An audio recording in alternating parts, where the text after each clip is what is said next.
सी कहानी है। ये कौन है बताओ? किसान। सब बच्चों को पता है। और ये कौन है? भालू। तो एक बार किसान और भालू, किसान क्या कर रहा था? अपने खेत में काम कर रहा था। तभी वहां पर कौन आ गया? भालू आ गया।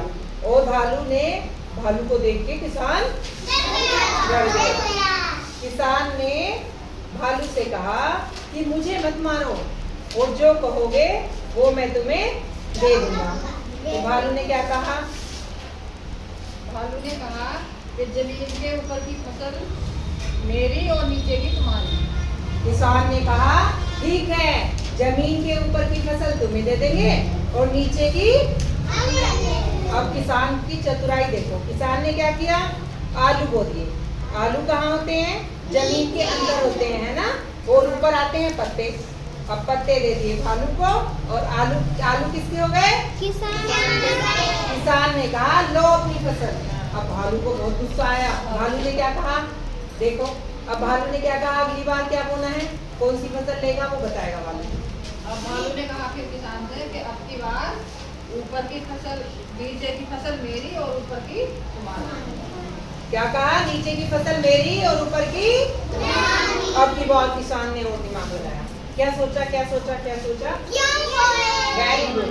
किसान ने गेहूं बो दिए। अब गेहूं में ऊपर के चमकीले गेहूं तो किसान के हो गए और नीचे की जड़ मिली भालू को। अब भालू से गुस्सा हो गया। भालू ने सोचा अब क्या करा जाए। अब देखो भालू ने क्या कहा? अब की बार भालू बोला किसान से कि ऊपर की फसल मेरी और नीचे की भी मेरी। अब देखो किसान भालू ने चतुराई दिखाई। क्या दिखाई? कि ऊपर की भी मेरी और नीचे की भी तुम्हारी। ठीक है। अब की बार किसान ने फिर दिमाग लगाया, अरे भाई क्या करा जाए। किसान ने अब की बार गन्ना बोया। क्या बोया? अब ऊपर की जो ईख थी वो भालू को मिल गई और नीचे की जड़ जो थी वो भी भालू को मिल गई और गन्ना किसे मिल गया? किसान को। तो किसान ने अपनी चतुराई से कैसे बचाई अपनी फसल?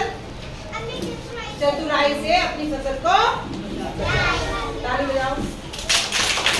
तो हमारी कहानी का जो मोरल है, जो शिक्षा है वो ये है, हमें कभी भी संकट आने पर घबराना नहीं चाहिए और अपने विवेक से काम करना चाहिए। विवेक किसे कहते हैं? दिमाग से सोच समझ के सूझबूझ के काम करना चाहिए। ताली बजाओ। कहानी अच्छी लगी?